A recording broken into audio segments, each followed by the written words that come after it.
Look at that river. Boy, it sure cleared up and now it's windy.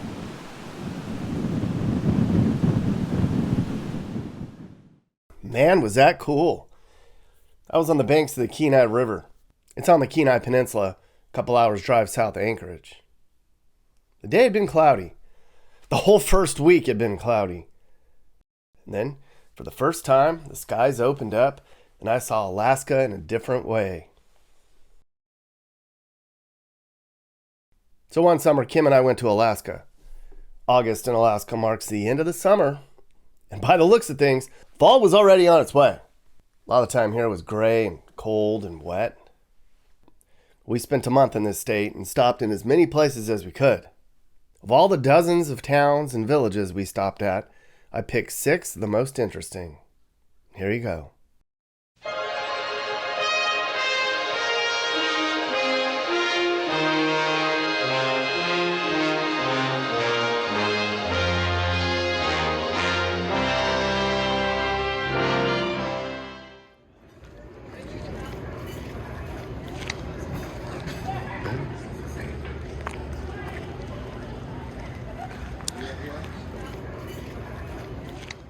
You've heard of Talkeetna.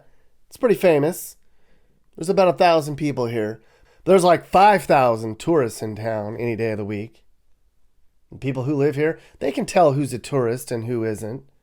When we pulled in, a woman from here showed us her boobs. And that's a first that I know of. It's very historic here.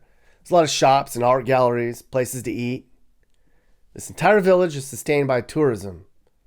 People come here to take planes or boats out into the wilderness. They come before or after they hike in Denali. And some of them never leave.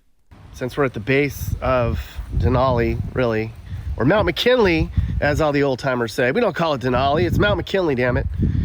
But all of the hikers that go up into Mount McKinley start at Talkeetna and kind of stage here and then go up.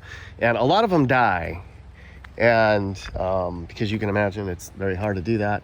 And a lot of the hikers that have died are buried out here in the Talkeetna Cemetery. A lot of them aren't even from Talkeetna. They come up here to fish and hunt. They're tough. Or artists. And some people live here too. I don't know what the people who live here actually do for a living, but I'm sure most of them are involved in this scene somehow. This place got going as a railroad hub back in 1916. They had a little post office, a sawmill, a little trading post where people could get pelts and cigars. The early trappers and gold miners would come here and get supplies. They made a lot of money up here, those miners did. This is a place they all went, Nagley's General Store, that now sells tourist crap. Look at this place. This is so touristy. Everything's got a damn antler on it. Horns, horns, horns. That's what they say.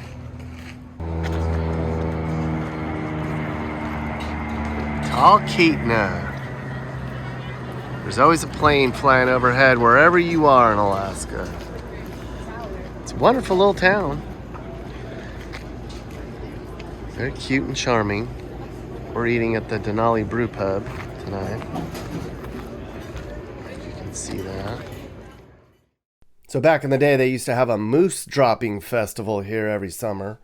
They would drop moose shit from a helicopter onto a big grid, and people would bet that shit would land on their square. Why they'd cancel that, I have no idea. Sounds like a blast. I can tell you, Alaskans are obsessed with moose shit. Look, they make jewelry out of it. And moose poop ornaments, too. Talkeetna is unincorporated, meaning they don't have a mayor. But they have a cat mayor, and he lives right here in Nagley's store. He's super famous. Where's the famous cat? I do not know which one I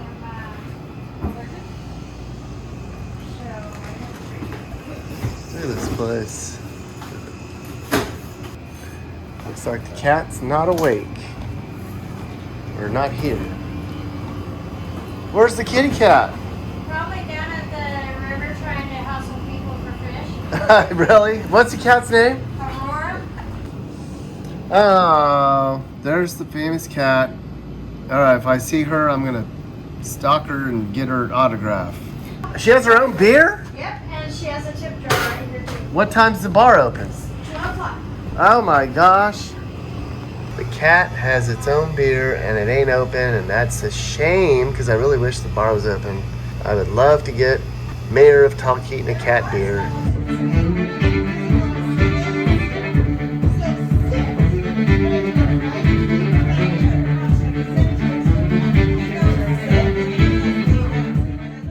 Now, that second night in Talkeetna was pretty wild. We went to a divey little place called the Fairview Inn. It's a place where all the tourists and all the eclectic people and the artists and the weirdos all come and have beer. All the people there had strong energy that night, I'll tell you that. Next morning, I went back to the general store to see if that cat mayor was there. Still no cat. There's the kitty cat. Kitty, kitty, kitty. We got some treats. Where's the cat? How are you gonna be mayor of a town and you're never around? Aurora, the mayor of Talkeetna, the famous cat, was not in her bed. And apparently they said that the cat is out here somewhere, so. How's it going, Shirley? Not much, Dad. Have you seen Aurora anywhere? A what? Aurora, the cat? Have you seen her? Not in a few days. When it rains, go over at Negley's. She wasn't in there. Oh. No. Then I don't know where she would be. Alright. Sometimes she's around and sometimes she isn't. What makes your burritos so famous? Because they're made by me. They're made by you. There you go. If you come up here, you already know Alaska's really expensive. Breakfast burritos are $18 here, if you can believe it. And $9 for a scoop of ice cream. What the? If I was a cat, where would I go? I went and asked this lady about the cat, and she gave me a big earful. Turns out she's from Riverside, right next door to where I'm from. Have them printed. So you go to California and get clothes because Laguna Beach, Long Beach, yeah. Because the fashion up here is behind. 3 years behind at least. So I go more in like there. 10 years 10 behind. years. Okay, so going on, this is all cutting edge.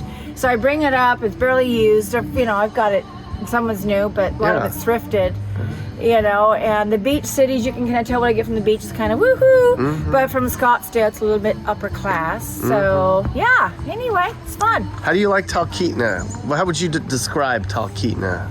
Talkeetna has evolved over the years. When we came in 73, it was a redneck town.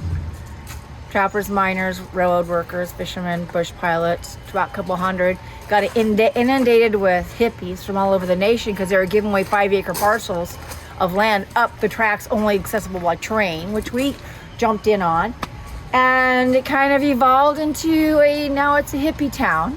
And when I came, they had a sign on the Fairview Inn, the local hub said hippies use back door.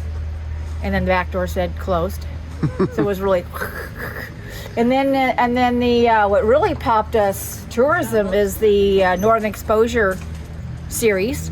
And a friend of mine sold the story and all the characters from Talkeetna to Hollywood, and it was based out of here. And actually, Chamber of Commerce would give us would send down the producers all the minutes from the chamber meetings. So we would watch the series and go, oh my gosh, that just happened last week. Like they tried to put the first stop sign in, and we shot holes in it.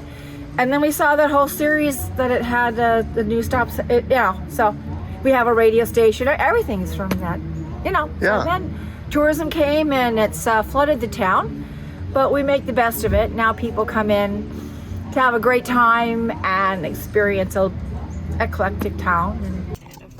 All right, so I asked Shirley to make me a small breakfast burrito because I can't eat an $18 burrito. And oh my gosh, look at that. Oh my God, this thing must weigh 2 pounds. Who'd have thought the best burrito I've had in a long time would be in Alaska?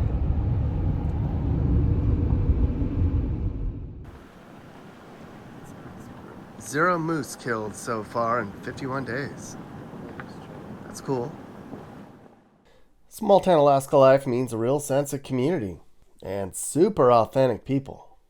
Except the end of the roaders. Those are people who came up here to escape and just stayed. They're kind of weird. You probably won't like them. You definitely need medevac insurance if you live way out here. It seems like everybody up here has been featured on some sort of reality show about surviving in Alaska. But in reality, their day-to-day life is sort of like yours, just with longer commutes and way slower internet. And you probably don't have bears in your front yard either. When you do go to the store, you fill up your car to a point that you can barely shut the door. Because it takes a long time to get groceries. You got to drive far. So a lot of people don't drive. They fly. There's all these little small airstrips all over the place. For a lot of these people, it's the only way to get anywhere. So 1 out of every 100 Alaskans is an active pilot. And that's a true fact. And every small town in Alaska has its own airport. And you can just walk right up to the side of the airport right here and just walk right in. This is where they all line them up. And then they fly off to middle of nowhere, delivering people and supplies and goods or just recreational entertainment. Couldn't have planes like this out in a lot of places I've been to. They'd be stripped and looted and sold for parts. But up here in Alaska, you try that, and it will not end well, will it?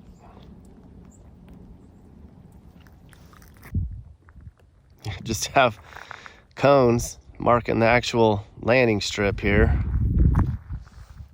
What a trip. Look, that's so Alaska. All right, we're out here in Seward, and boy, has the weather changed. Cold and misty and rainy for a day and a half, and now glorious sunshine. So on our way down to Homer, we took an afternoon in Little Seward. Looking back, this was one of the few small towns that we saw when the sun was out. It was gorgeous. Look at that. Seward's kind of in the middle of the Kenai Peninsula, so there's a lot of hotels and shopping here. They have 2 malls in town. That's a lot for Alaska. There's even 2 colleges in town. It's a big deal.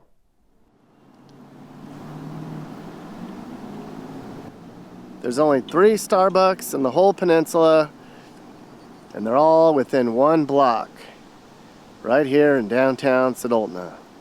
That's true. Check this map out. Look at that. This all used to be a big moose refuge, and then they opened the area up by the river for homesteading. A couple hundred folks moved here, and they got their land for the first time in the 1940s. There was nobody else around. Some of them probably got eaten by bears. And that's the river right there. That's the reason everybody's here. The Kenai River. What a gal.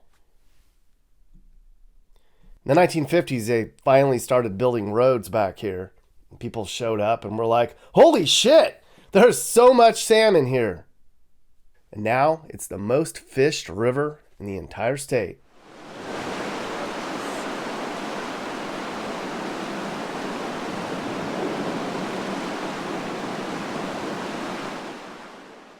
I talked to people from all over North America who were down there fishing. For a lot of them, it's a lifetime goal. Got to pull some king salmon out of the Kenai. You're not a real man until you do it. There's locals down here too. Alaskans save a lot of money on their food bills because of all the salmon they catch. And besides chewing tobacco, Alaskans also eat caribou, whale, moose, halibut, muskox. But a lot of people just eat at McDonald's, like everywhere else in America too. There's lots of people down there fishing, trying to catch salmon. Talked to a guy from out of town.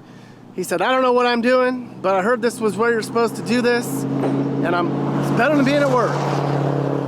And I couldn't agree more. Fishing for salmon on the Kenai River. World famous Kenai River. Doesn't get any better than that, does it?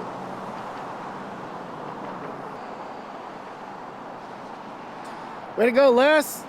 Good catch. Everything in this place is about fishing. I tell you, boy.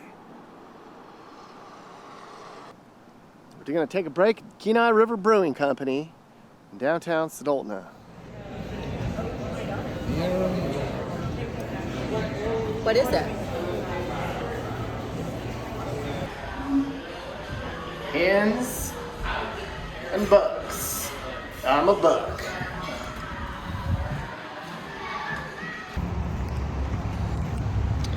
Got Bigfoot and a grizzly bear. And then way down there is the Kenai River. Everybody's down there catching fish. Yeah, I'm just gonna turn it No, off. don't turn it off. I gotta put my sweatshirt on. Okay. I guess we have to wait. You wait to get in a line? I did not know that. You go in this tunnel and you get in line like we're getting on a ferry here. Whittier is a small, out-of-the-way place. And I mean out of the way. It's way out here at the end of the road. To get there, you pay a toll, you wait in line, and then you drive through a long tunnel. And I mean long. It takes like 10 minutes. It's 2.6 miles, and it's the longest highway tunnel in the country. And you come out, there you are. Whittier was a popular gold mining place for a long time. It's strategically located along an important waterway up here, so they put a big port in, and then a military base. But it's famous because of that building right there. That's where all the workers in town lived. All of them. The whole town under one roof. Well, then they replaced that building with that building, and now the entire town lives in that place. There's almost 300 people in town, and they all live inside that building right there. Except for like 10 people who think they're better than everyone. And today, Whittier is a major fishing and shipping hub and a tourist spot, clearly. Oh, well, yeah. I didn't figure that. There's an airstrip down there, too, for a little bit longer. Yeah. Oh, yeah, it's been about a 6-hour time period in perspective.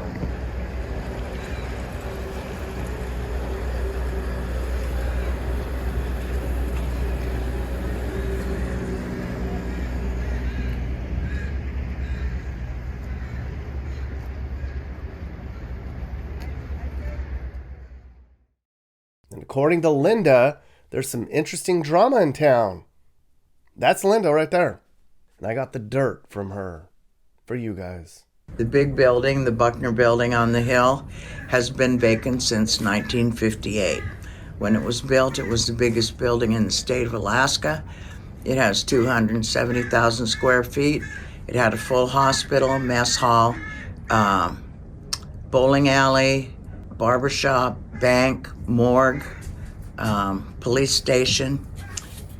It was the biggest building in the state of Alaska. It was called a city under one roof. And everybody lives just about in that one right across the way, huh? Yeah, that was built at the same time. That's 198 privately owned condos. About 95% of the people live there.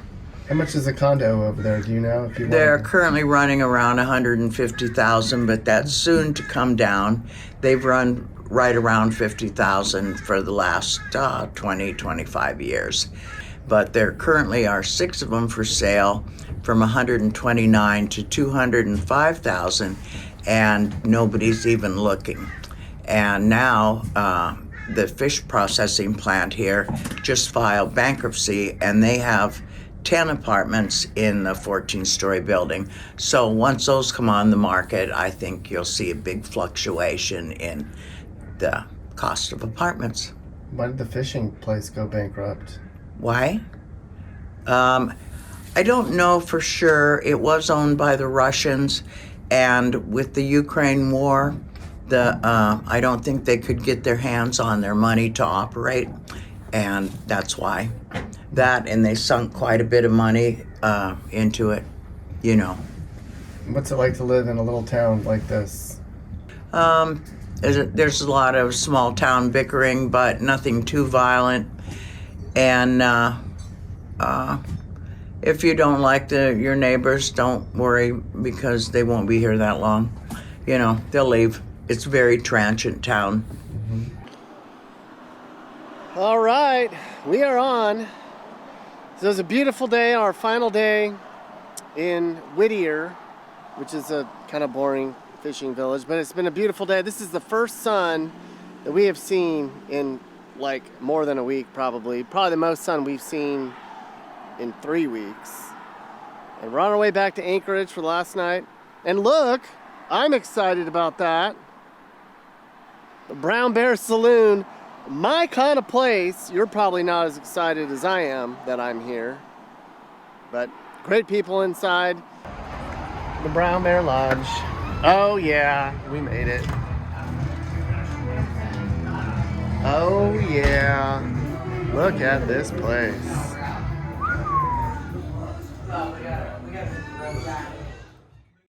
A mosquito zapper and the tide tables chart. And my tip. That's so Alaska. It's one of the most satisfying beers we had on the trip.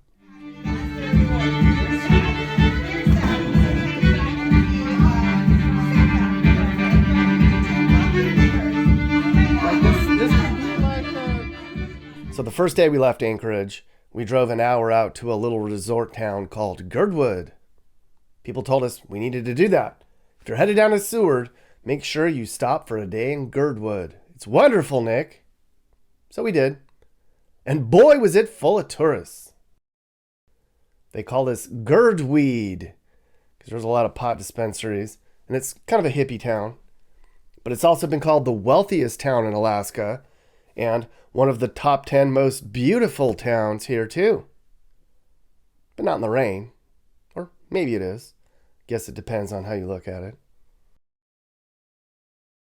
This is an old gold mining town from the big gold rush of the 1890s. That was a big deal. It was a small place. A few little gold miners sticking arounders. Then they opened up this big Japanese ski resort right there. And that brought in tons of people to this valley. That resort right there, that's the reason people know of Girdwood.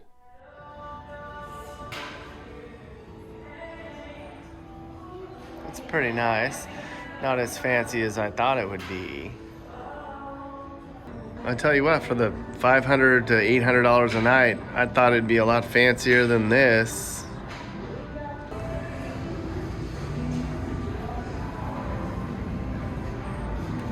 Polar bear.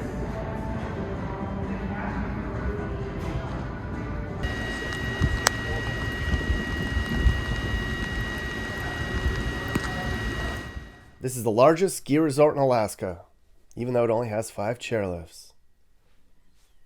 So it was kind of rainy. We decided to go on a hike out here, right behind the resort.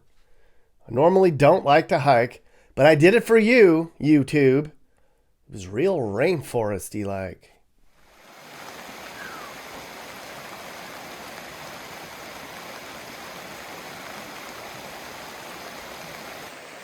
This is a beautiful hiking trail.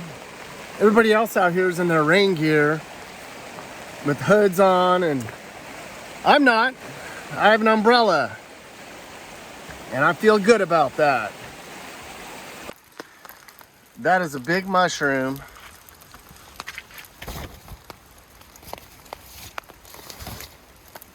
Umbrella for scale. This is the weirdest forest I've ever been in. There's no squirrels, insects, birds, anything. There's no sign of life out here.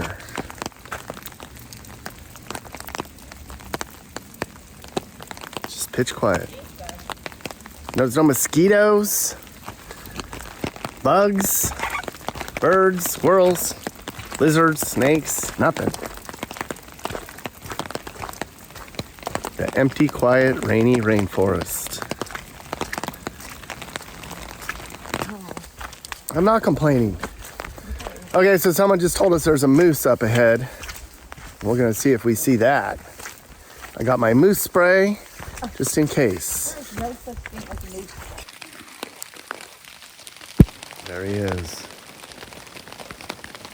Mr. Moose.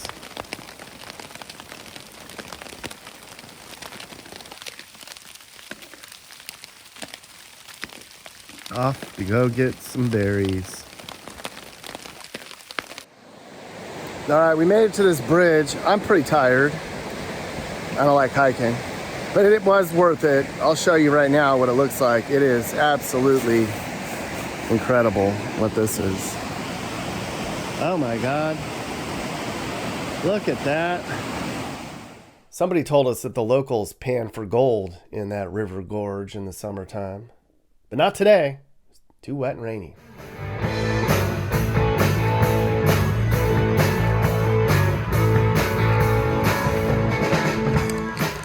There's nobody here, and that is just sad. They had their annual blueberry festival in Girdwood the day we were here. It was pretty lame because of the weather. That's it. No pie. So we got a beer instead. Girdwood Brewing Company. Everybody's boots were dirty from a day in Alaska, except for Kim's boots.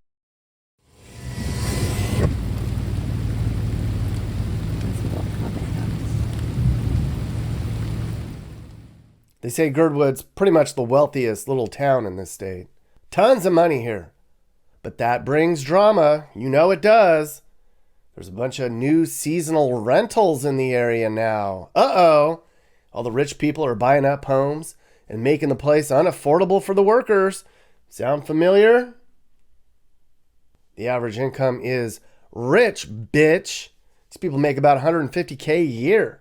That's a lot for Alaska. It's mostly white second homeowners. When you go downtown Girdwood, it's pretty quaint, I guess. It's not very exciting. I could see this being a cool place in the winter when the ski season's open. But summer, not really worth it. We went to the Fifth Chair. The place is cool. It's really a ski lodge turned little pub in the summertime. The vibe here was great, but the food was not.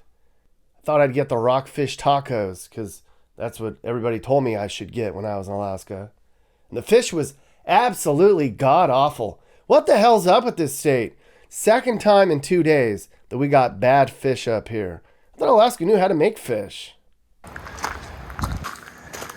So here's where we're staying in Girdwood. There's this little cabin hideaway thing off the main road. And we're up here in this cabin. So cute. And it has a loft and a little kitchen. Huh, Kim? It's adorable. All right. Hopefully, we have a bathroom though. And I wanted to show you guys. This is how they used to do it in Alaska. That's it. And for probably half the state, this is still how they do it. They got this thing set up as a memory to the old times. It's very wet and damp. And I did not expect that. This is summertime in Alaska. And I know that the rainforesty damp part is down on the panhandle, I was told, down by Juneau. We're only about 45 minutes from Anchorage, and it is misty, wet, chilly out here. This is what the ground looks like in the Alaska, pretty much just right off the main drag. And everything is spongy. Like when you're walking around in the forest up here, it literally feels like you're walking on sponges. And tonight, it's supposed to be northern lights and a meteor shower. And we're gonna be down at the Kenai Peninsula, so if skies clear up, we might have a show to show. That's right. It's starting to rain again, as you can see. Of course, you could live in these places and figure out a way to make it happen. But don't come without a decent savings and a plan. You gotta have a plan. I mean, you wouldn't move here on a whim. You can't just blindly show up to Alaska. And if you do come, it would probably be life-changing. It's expensive, though. Food, housing, damn gas. Nobody considers you a true Alaskan till you've been here for 20 years. Because it's hard for new people to come up here and hack it. There's a lot more people in Kenai than there are in Soldotna. It's a fishing hub over here along the Cook Inlet. Kenai has 7,000 people, which is huge for Alaska. We spent a day and a half here checking out what a fishing town looks like. And this was all Native Americans up here until the late 1700s, when the Russians came over here and they built a trading fort. Uh-oh, Russia, always meddling. The natives here were hunting pelts, and the Russians said, hey, those are cool, we want those. So they took them all and sold them to China. Made a lot of money doing that. Well, the native people got tired of that, and they were like, we're not going to get more pelts for you so you can sell them to China. So the Russians kidnapped their women. Well, that didn't go over very well, and the natives attacked the Russians, ran the Russians away, and took their fort. Well, this went on for a while. The Russians finally won. They brought smallpox over and just about killed everyone. There's still remnants of Russian history all over town.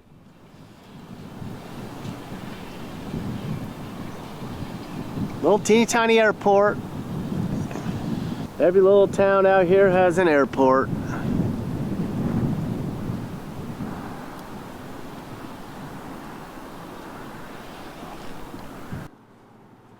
You say what you want about Alaskans, but you can't say that they aren't hardy. That right there is Moose Meat John's cabin. Old Moose Meat John raised 13 kids out in the Alaska wilderness, fed them only moose for years. And as a testament to the hard work and the determination of hardy Alaskans, they uprooted old Moose Meat John's cabin from the Alaskan bush and plopped it down right here in the middle of downtown Kenai. Well, that's nifty. A little tank. $15,000. And that can be yours. Shuffle off to work in that, or take the kids to school, or just run errands. Go to Three Bears in that thing. That's Alaska for you. There you go.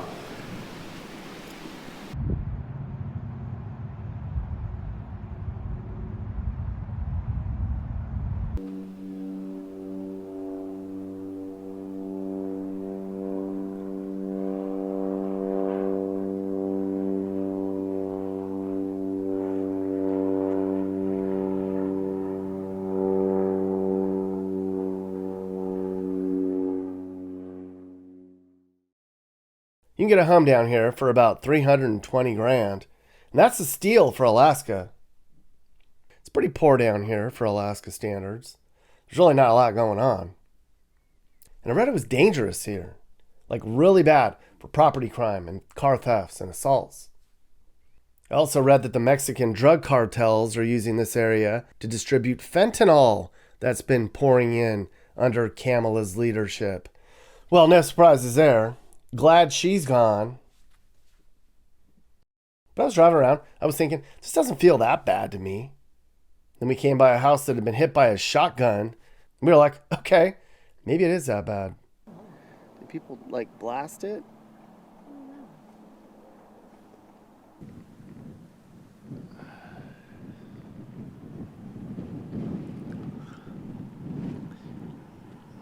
Kenai Beach. Here's what an Alaska beach looks like. Oh, look at that with the mountains and the snow. Do you see it? Yes, that is gorgeous. Holy crap. I don't think my camera's gonna do it justice. I don't know. I know. What the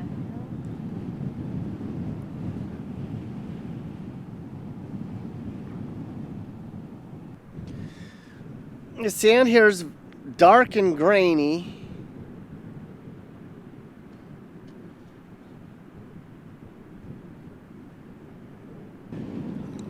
Out on the Gulf of Alaska, Pacific Ocean. It is damn cold.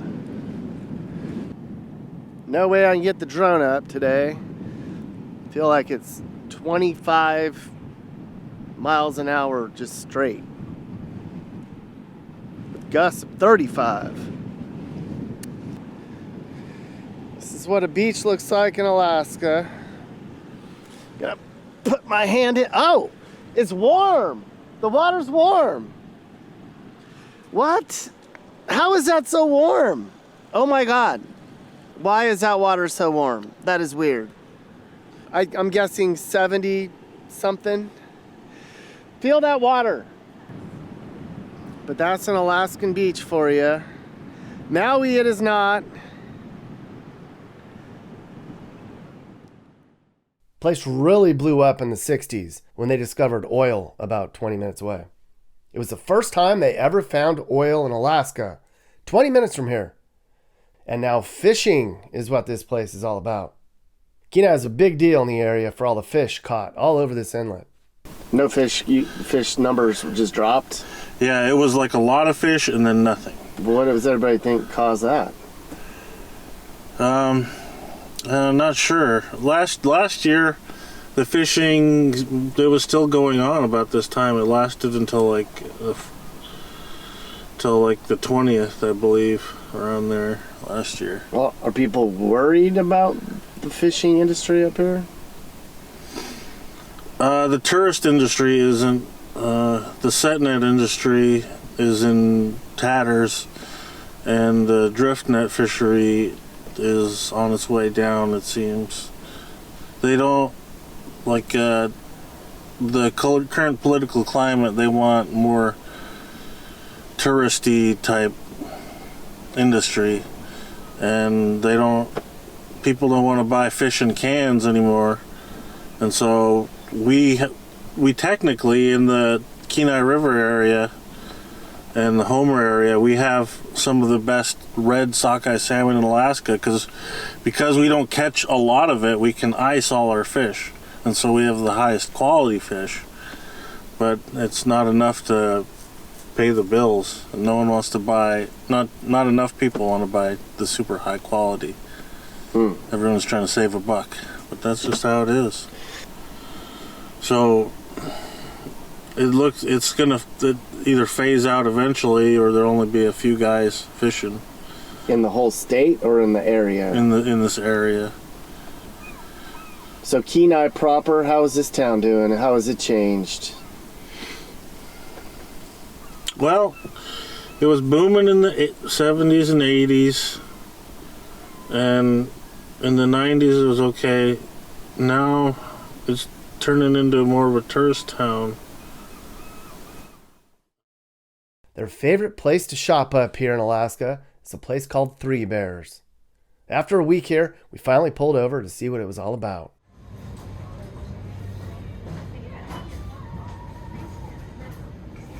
Shipping boxes for fish. Only in Alaska.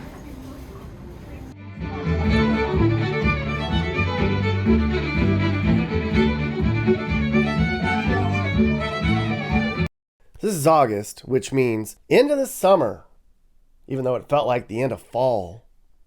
And look, there's still snow up there. Never melts all the way. That's cool.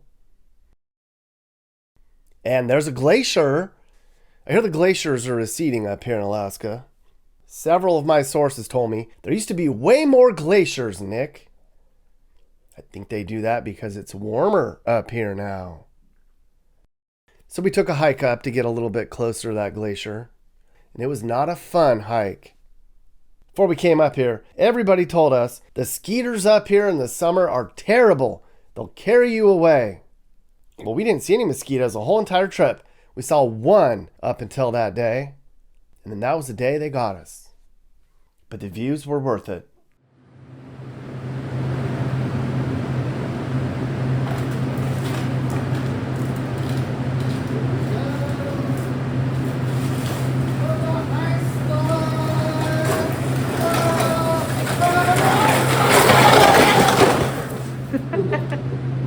There's some entertainment in these little Alaska towns.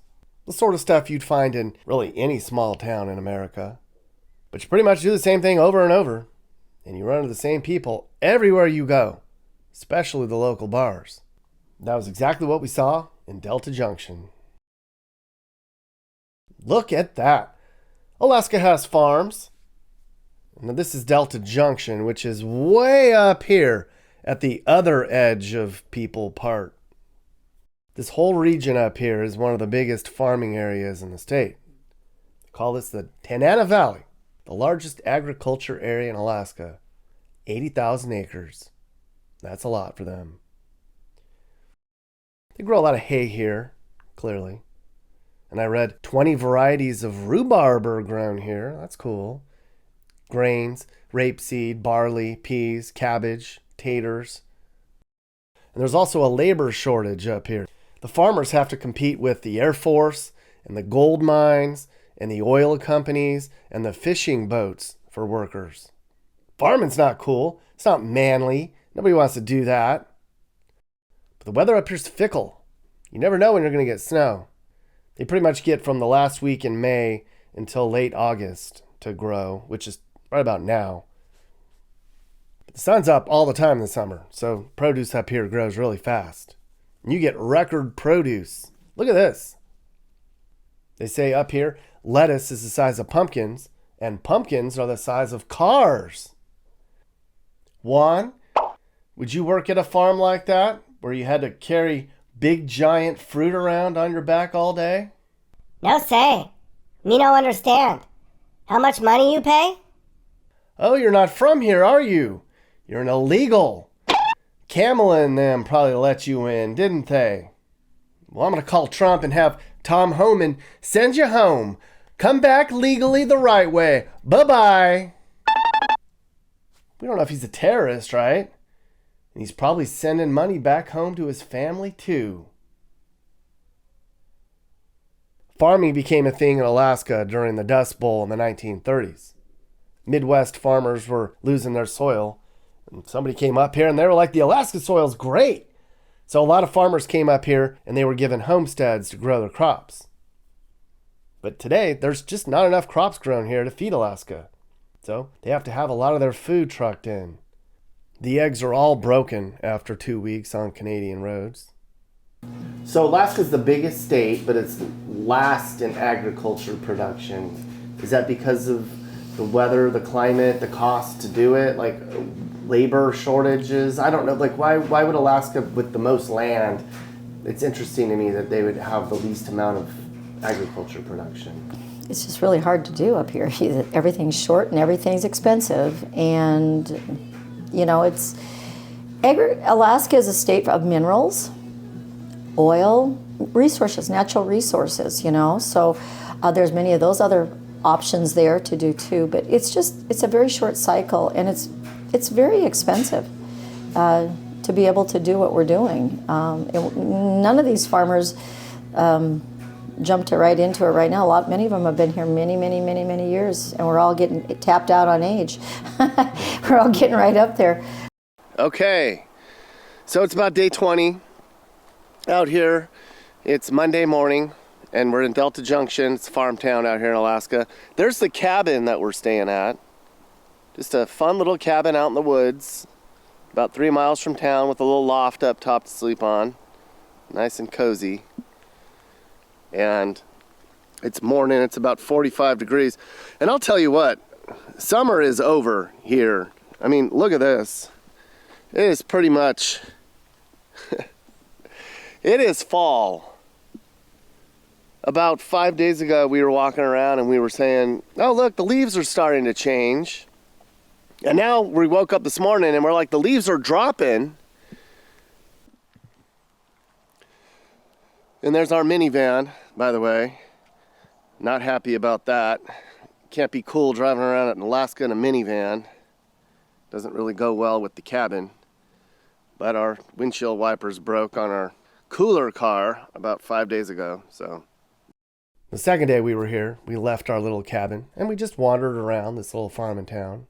Okay, so Delta Junction has its own little outdoor, it's called Skate Shack. We have an indoor and an outdoor hockey rink. And clearly the hockey rink is not hockey rinky today. Oh, it's a basketball court hockey rink combo.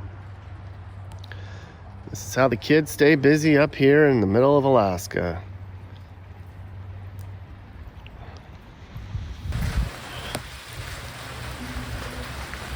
There you go. You can get all the local stuff you want.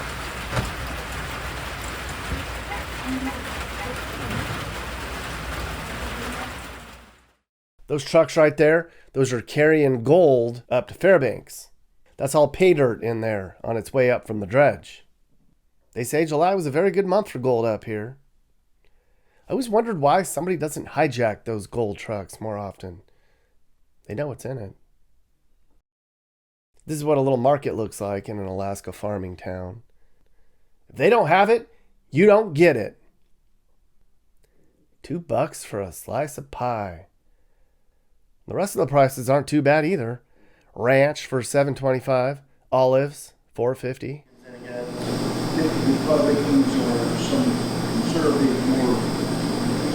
My mic was all messed up right here. But this guy George right here, he told me Alaska's getting too crowded right now, and we need more conservatives in office.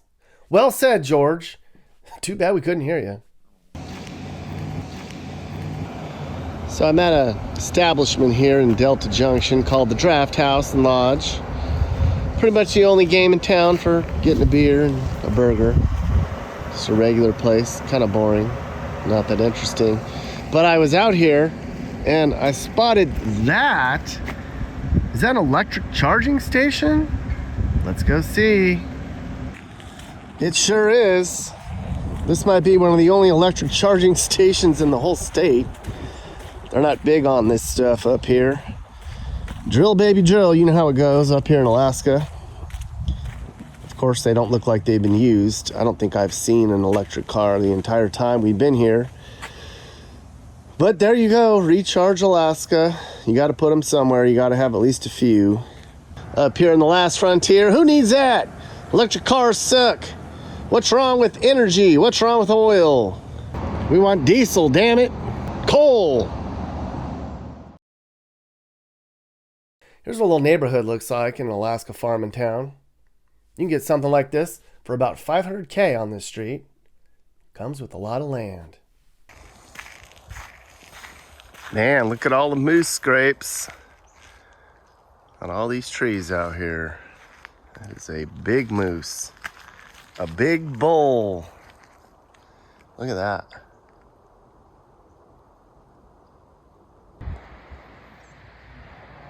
Oh my God. Oh my God, look over there.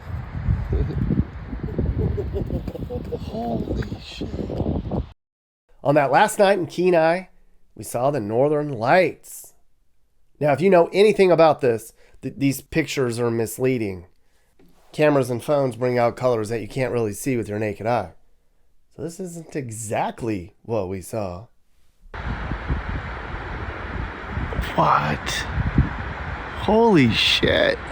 Look at that. This is the first time I had ever seen this before. We were lucky. It was a big show that night. And the clouds had moved out that evening, so we could see it. Oh, whoa! Damn! Oh yeah, and there was a meteor shower that night too.